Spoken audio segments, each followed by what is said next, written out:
Hello everyone. Last class के अंदर हमने बैंथम एंड हुकर का क्लासिफिकेशन पढ़ा था। इसकी मेरिट्स एंड डीमेरिट्स के बारे में पढ़ा था। आज हम बैंथम एंड हुकर के क्लासिफिकेशन को रिकॉल करते हुए जो डीमेरिट्स हैं उन्हें पढ़ेंगे, क्योंकि हमने मेरिट्स ही कंप्लीट कर पाई थी। ये क्लासिफिकेशन आपके पॉइंट ऑफ व्यू एग्ज़ाम के बहुत ज़्यादा इम्पोर्टेंट है और ये बहुत ज़्यादा यूज़ होता है अभी भी हर एरिया में। और जो बॉटनी की लैब मिलेंगी आपको कॉलेज वगैरह के अंदर, स्कूल्स के अंदर, एज ए फ्लोरा में ये क्लासिफिकेशन यूज़ होता है, तो इसे ध्यान से पढ़िएगा। दूसरा पॉइंट, इसमें जो जहाँ पर आपको पॉइंट मिलता है कि इन्होंने ये कहा, उसे आप लिख लीजिए ताकि आप कंफ्यूज ना हों। उन पॉइंट्स को लिख लीजिए, क्योंकि आपको जब एग्ज़ाम में क्वेश्चन आएगा या आप जब एग्ज़ाम में क्वेश्चन के लिए आंसर लिखेंगे तब आपको इन्होंने क्या कहा था और इनकी उस कहने की वजह से क्या इनके लिए अपोजिशन आया और क्या इनकी फेवर में बातें आई, वो आपको वहाँ ध्यान रखना होगा। जैसे कि अगर हम कहें कि इन्होंने, अभी हम जब रिकॉल करेंगे तब आपको पता चलेगा कि इन्होंने बहुत सी चीज़ें ऐसी कहीं जो कुछ साइंटिस्ट उसे मेरिट्स में लेते हैं, यानी कि इनका प्लस पॉइंट, और कुछ उसे माइनस पॉइंट यानी कि उसे डीमेरिट्स के अंदर लेते हैं। तो एक बार वापस से जो हमने पढ़ा बैंथम एंड हुकर का क्लासिफिकेशन, इसे रिकॉल कर लेते हैं। First of all, Bentham and Hooker का जो क्लासिफिकेशन है ये किस में आता है, दैट मीन कि ये कौन से सिस्टम के अंदर आता है। तो बैंथम एंड हुकर का क्लासिफिकेशन नेचुरल क्लासिफिकेशन के अंदर आता है। नेचुरल क्लासिफिकेशन क्या था?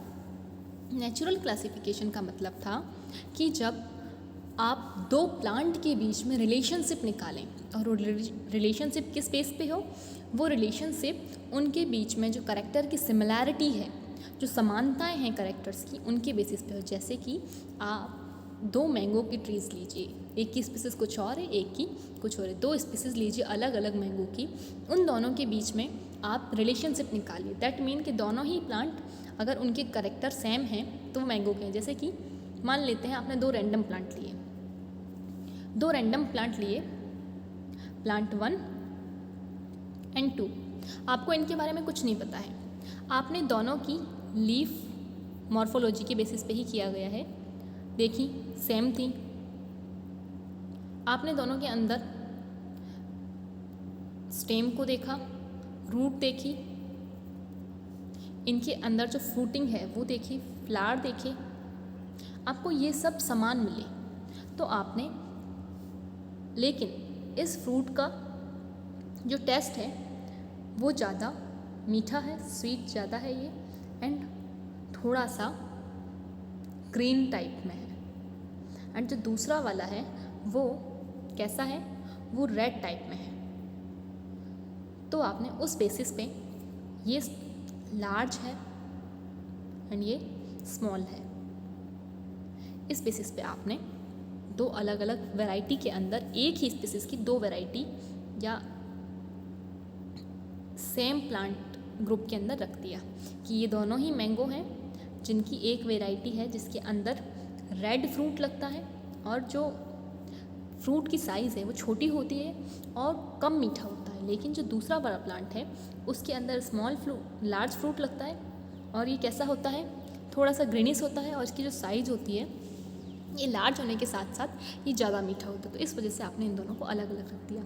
यहीं आपने एक तीसरा प्लांट और आइडेंटिफाई किया, उसके अंदर आपको फ्रूट ऑलमोस्ट सेम लग रहा था, लीफ सेम लग रही थी, लेकिन उसके अंदर आपको जो फ्रूट की साइज़ है वो बहुत छोटी थी, बहुत माइन्यूट साइज़ के थे, और जो उनकी लीफ थी उस लीफ के अंदर वेरिएशन को ले लीजिए, या फिर जो फ्लावरिंग थी वो फ्लावरिंग अलग थी, उसके अंदर बहुत डिफरेंट तरह के फ्लावर आ रहे थे, और उसी के साथ साथ उसके अंदर जो रूट थी वो अलग थी। मतलब आपको बहुत ज़्यादा डिसिमिलैरिटी मिली, सिमिलैरिटी नहीं डिसिमिलैरिटी ज़्यादा मिली। तो उसको आपने एक अलग स्पीसीज़ के अंदर, अलग ही जेनेरा के अंदर रख दिया कि ये बिल्कुल अलग जेनेरा है, जैसे कि ये नीम है। यहाँ तक क्लियर हुआ? यही चीज़ होती है नेचुरल क्लासिफिकेशन के अंदर की। नेचुरल क्लासिफिकेशन के अंदर रिलेशनशिप निकाला जाता है दो प्लांट के बीच में या मोर देन टू प्लांट्स के बीच में रिलेशनशिप निकाला जाता है। लेकिन क्या करते हैं, सिमिलैरिटी को ही ध्यान दिया जाता है कि इनके अंदर ऐसे कौन से कैरेक्टर हैं जो कि आपस में मैच कर रहे हैं। जो डिसिमिलर करेक्टर होते हैं उनको नेग्लेक्ट किया जाता है, तो सिमिलैरिटी के बेसिस पे उनके बीच में करेक्टर को मैच किया जाता है। अब बेंथम एंड हुकर का क्लासिफिकेशन इसी का एग्जाम्पल था। हाँ, और दूसरा पॉइंट, नेचुरल क्लासिफिकेशन के अंदर जो करेक्टर लिए जाते हैं सिमिलैरिटी मैच करने के लिए वो मेनली मॉर्फोलॉजिकल होते हैं। मॉर्फोलॉजिकल का मतलब उनकी ऊपरी आकार की देखी जाती है, ऊपर ऊपर से उनको देखा जाता है कि कैसे हैं। अब हम बेंथम एंड हुकर का क्लासिफिकेशन की बात करते हैं। तो बेंथम एंड हुकर का जो क्लासिफिकेशन था, ये दो साइंटिस्ट थे। एक थे जॉर्ज बेंथम, जो कि जिनकी जो लाइफ थी वो 84 ईयर्स तक जिए वो, और दूसरे थे हुकर, जोसेफ डॉल्टन हुकर। ये 17 से 11 तक इनकी लाइफ थी। अब इन दोनों की जो अगर हम वर्किंग देखें तो ये बेंथम एक बॉटनी ट्रेनिंग कर रहे थे, लेकिन जो हुकर थे ये botanical garden, royal botanical garden Q यानी कि जो इंग्लैंड में गार्डन है उसके अंदर ये डायरेक्टर थे। तो इनकी आपको पता होनी चाहिए कहाँ पे क्या थे। उसके बाद में इन्होंने अपनी बुक निकाली थी जिसका नाम था जेनेरा प्लांटेरम। उसके 3 वॉल्यूम के अंदर एंजियोस्पर्म्स का क्लासिफिकेशन बताया। जुलाई 1862 से अप्रैल 83 तक इनके तीनों पब्लिक ये जो वॉल्यूम थे वो आए। अब ये जो क्लासिफिकेशन है ये बहुत ज़्यादा एक्यूरेसी के अकॉर्डिंग लगभग बाकी सारे जो जितने भी नेचुरल एंड आर्टिफिशियल थे उनमें से यही क्लासिफिकेशन ऐसा था जो उस समय बहुत ज़्यादा एक्यूरेट लगता था। तो इसलिए और बहुत ज़्यादा इजी था, इजी एंड एक्यूरेट लगता था, इसलिए इसको अभी भी हर्बेरिया में और लाइब्रेरी वगैरह लैब वगैरह में यूज़ किया जाता है, कॉलेज वगैरह में। अब इन्होंने क्या क्या कहा था वो देखते हैं। इन्होंने सिर्फ फेनेरोग्राम्स को डिवाइड किया। किन किन के अंदर? इन्होंने फेनेरोग्राम्स को डाइकोटिलिडन, जिम्नोस्पर्मी एंड मोनोकोटिलिडन में डिवाइड कर दिया। डाइकोटिलिडन में उनको रखा जो कि डाइकोट्स होते हैं जिनके अंदर 2 कोटिलिडन प्रेजेंट होते हैं, 2 बीजपत्र। जिम्नोस्पर्म के अंदर जिम्नोस्पर्म्स को रखा। मोनोकोटिलिडन के अंदर उनको रखा जिनके अंदर 1 कोटिलिडन प्रेजेंट होता है। अब इनके जो ये डाइकॉट, मोनोकोट एंड जिम्नोस्पर्म थे इनको इन्होंने फिर से सीरीज़ के अंदर डिवाइड किया। तो इन्होंने टोटल 3 ग्रुप मेनली या फिर क्लास कह लीजिए, 3 क्लासेस एंड 14 सब क्लास या सीरीज, 3 क्लासेस दी।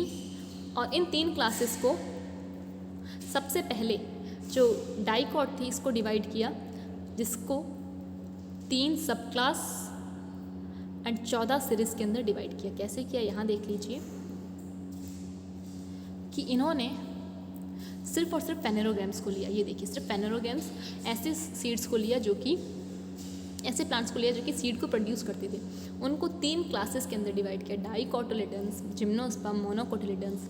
इसके बाद में इन्हें डाइकॉट को 3 क्लासेस के अंदर, सब क्लास के अंदर पॉलीपेटेली, गैमोपेटेली, मोनोक्लेमाइड। पॉलीपेटेली में उनको रखा जिनके की जो पेटल्स होते हैं, जो दलपुंज होते हैं वो दूर दूर होते हैं, जिसे 3 सीरीज के अंदर फिर से डिवाइड किया। गैमोपेटेली में उनको रखा जिनके अंदर जो दलपुंज होते हैं वो आपस में फ्यूज होते हैं। और मोनोक्लेमाइडी में उनको रखा जिनके अंदर आपको एक ही सेक्स मिलता है और उसके साथ साथ स्टेमन का जो नंबर है वो या तो बहुत ज़्यादा या बहुत कम होता है। दैट मीन इन्होंने स्टेमन के नंबर पे भी ध्यान दिया। तो ये 3 थे। अब पॉलीपेटेली के अंदर इन्होंने 3 सीरीज़, तो टोटल डाइकोटिलिडन के अंदर 3 सब क्लास और 14 सीरीज़ हैं। जिम्नोस्पर्म्स को इन्होंने डायरेक्ट फैमिलीज़ या फिर ऐसे कह लीजिए सीरीज़ में डिवाइड किया जो कि 3 थी, ठीक है। और मोनोकोटिलिडन को इन्होंने 7 सीरीज़ के अंदर डिवाइड किया। अब इनके अगर मेरिट्स देखें तो इनके मेरिट्स ये थे कि हाँ, इनका जो क्लासिफिकेशन था बहुत ईजी था, इसलिए अभी भी यूज़ किया जाता है। और दूसरी बात, इन्होंने डायरेक्ट स्पेसिमेन लिया था, सीधे ही प्लांट को देखा और उसके बारे में कैरेक्टर लिखे थे। इसके साथ साथ इन्होंने मोनोक्लेमाइडी को जो डाइकॉट के बाद में रखा वो बहुत ज़्यादा अपने आप में एक नेचुरल नेस्ट बताता है। कैसे? क्योंकि ऐसा कहा जाता है कि जो मोनोकोटिलिडन है वो डाइकॉट से बने हैं। देखिए, ये जो लाइन है आपको वो यहाँ मिल जाएगी, एक सेकेंड, ये देखिए 7th पॉइंट कि इन्होंने मोनोकोट को डाइकॉट के बाद में रखा जो कि अपने आप में नेचुरल, क्योंकि ऐसा कई लोग कहते हैं कि जो मोनोकोट है वो डाइकॉट से ओरिजिनेट हुए हैं। इसके साथ इन्होंने रेनल्स को प्रिमिटिव माना, जो कि एक्चुअली करेक्ट बात है। रेनल्स बहुत प्रिमिटिव है एक सबसे प्रिमिटिव एंजियोस्पर्म में रेनल्स लेते हैं, और जो फैमिली लें तो रेननकुलेसी, तो उन्होंने रेननकुलेसी से स्टार्ट किया और कहाँ तक रखा, ग्रेमेनी तक रखा था, ठीक है। इसके बाद में इन्होंने क्या करा कि जो जेनेरा थे बड़े बड़े, उनको सब जेनेरा में डिवाइड किया, जो कि ईजी हो गया पढ़ने में।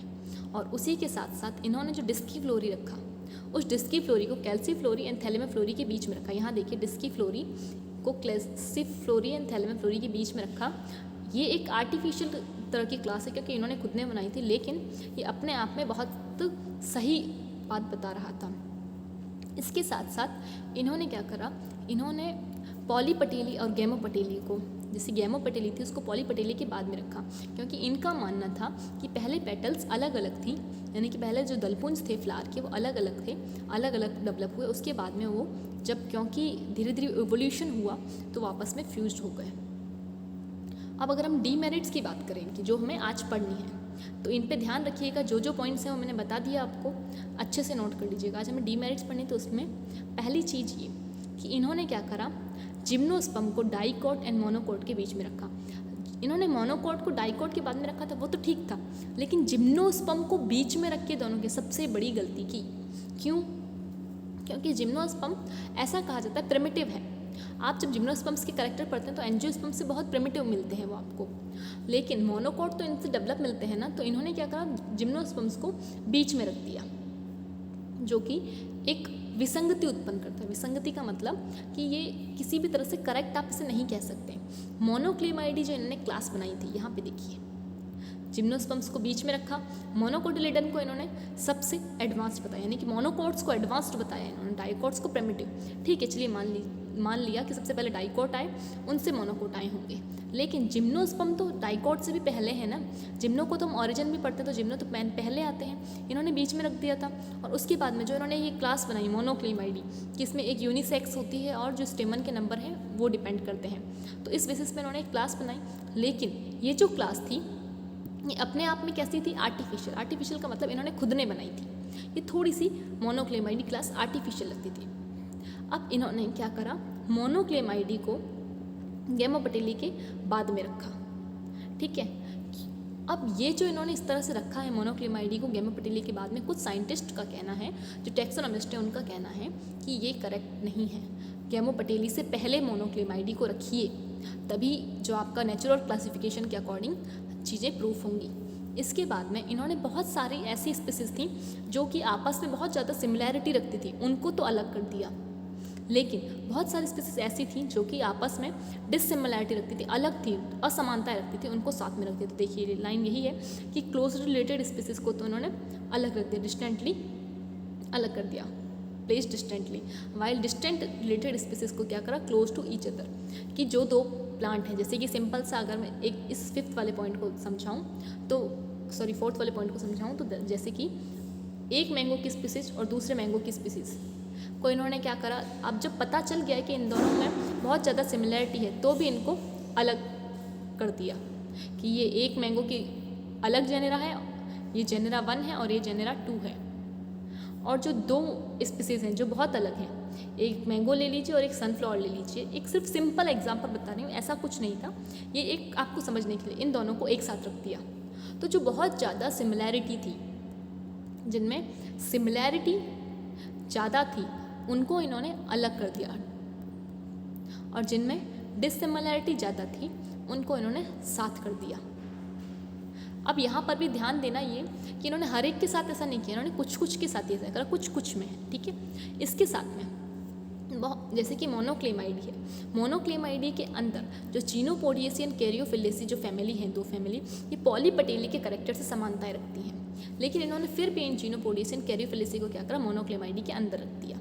तो यहाँ पे ये पॉइंट्स ध्यान रखिएगा कि चीनोपोडियेसी एंड कैरियोफिलेसी को इन्हें रखना पॉलीपटेली में चाहिए था टैक्सोनॉमिस्ट के अकॉर्डिंग, लेकिन इन्होंने इसे मोनोक्लेमाइडी के अंदर रख दिया। इसके बाद में इन्होंने और क्या गलती करी, इन्होंने क्या करा कि जो ऑर्चिडेसी है इन्होंने इसको प्रिमिटिव कह दिया, लेकिन अभी के टाइम पे हमें पता चला है कि जो ऑर्चिडेसी है वो बहुत ज़्यादा एडवांस्ड फैमिली है।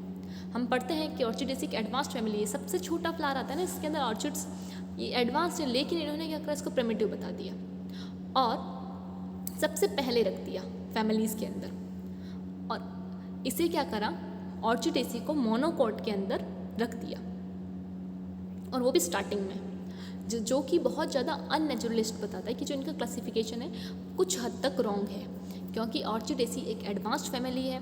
उसको पहली बात तो प्रिमिटिव बताया, और दूसरी बात प्रिमिटिव बताने में भी मोनोकॉट के अंदर रखा। ठीक है, मोनोकॉट के अंदर रखा, लेकिन उसमें भी सबसे पहले रख दिया, प्रिमिटिव में भी सबसे पहले उसी को रख दिया। इस वजह से ये क्या हो गया कि इस ऑर्चिडेसी के लिए इन्होंने जो ये प्लेसिंग के लिए जो ऑर्डर देखा कि सबसे पहले आएगी, वो गलत है, एक तरह से अननेचुरल है, ये सही नहीं बताता। और जो एडवांस्ड फैमिली है मोनोकॉट्स की, जैसे कि कंपोजिटी वगैरह, उनको क्या करा, बाद में रखा। अब जैसे हम डाइकॉट की बात करें या हम एक गैमोपटेली के मेंबर की बात करें, ऐसा ही इन्होंने दूसरों के साथ भी किया कि जो गैमोपटेली का मेंबर है एस्ट्रेसी, हेलियंथस वाली फैमिली, इसको इन्होंने क्या करा, गैमोपटेली के अंदर रख दिया, जो कि फिर से अननेचुरल है। कि इसके अंदर इन्होंने क्या कह दिया कि जो गैमोपटेली के एस्ट्रेसी के अंदर आपने देखा होगा कि आपको फ्यूज टाइप के मिलते हैं, लेकिन इन्होंने इसमें भी क्या करा, इसको स्टार्टिंग में ही रख दिया। तो सिंपल सा ये जो 6th पॉइंट है, ये कहना चाह रहा है कि इन्होंने कई सारी फैमिलीज़ को स्टार्टिंग में रख के डिनोट ये किया है कि ये प्रिमिटिव है, ये सबसे पहले आई हैं, जैसे कि ऑर्चिडेसी मोनोकॉट्स के अंदर एंड ये गैमोपटेली के अंदर एस्ट्रेसी, जो कि गलत है। ये अपने आप में एडवांस्ड फैमिली हैं जिनको इन्होंने स्टार्टिंग में प्लेस कर दिया है। इसके अलावा इन्होंने क्या करा, लिलिएसी और अम्ब्रेलिएसी, ये दोनों आपस में बहुत ज़्यादा रिलेटेड हैं, लेकिन इन्होंने इनका जो ओवरी था, उस ओवरी के बेसिस पे, कि इनकी ओवरी दोनों की अलग अलग थी, उसमें कुछ डिफरेंस था, उसके बेसिस पे इन्होंने दोनों को अलग अलग रख दिया, जबकि ये दोनों आपस में बहुत समानताएं रखती हैं। उसके बाद में इन्होंने किसी भी तरह की फाइलोजेनिक कंसिडर नहीं करा, मतलब इनको जो समझ आया इन्होंने जिस अकॉर्डिंग अपना क्लासिफिकेशन दे दिया। तो जब बाकी साइंटिस्ट ने उस क्लासिफिकेशन को पढ़ा तो कुछ चीज़ें तो सही लगी, लेकिन बहुत सारी चीज़ें नहीं सही थी, लेकिन फिर भी इस क्लासिफिकेशन को यूज़ किया जाता है क्योंकि ये बहुत ज़्यादा ईजी है और ये कई हद तक, कुछ हद तक की बहुत सारी चीज़ों को करेक्ट बताता है। इसलिए ये बहुत सारे हर्पेरिया में और लैब्स के अंदर, जो बॉटनिकल लैब्स होती हैं उनके अंदर यूज़ किया जाता है। तो यही ध्यान रखना कि आपके एक तो कोर्स में भी, और दूसरी बात नेचुरल क्लासिफिकेशन में सिर्फ और सिर्फ हम बेंथम एंड हुकर का क्लासिफिकेशन अभी तक पढ़ रहे हैं। इसके बाद में आता है फाइलोजेनेटिक सिस्टम। अब फाइलोजेनेटिक सिस्टम में क्या किया जाता है, फाइलोजेनेटिक सिस्टम के अंदर दो प्लांट की इवोल्यूशन पता किया जाता है। इवोल्यूशन का मतलब कि इसका एंसेस्टर कौन था, पूर्वज कौन था, और अगर एंसेस्टर पता है तो इससे कौन से प्लांट डेवलप हुए, यानी कि इसके डिसेंडेंट कौन थे, इसकी संतानें कौन थी। तो इन इवोल्यूशन, फाइलोजेनेटिक के अंदर इवोल्यूशन का पता किया जाता है, इवोल्यूशनरी ट्रेंड को देखा जाता है कि इवोल्यूशन कैसे हुआ।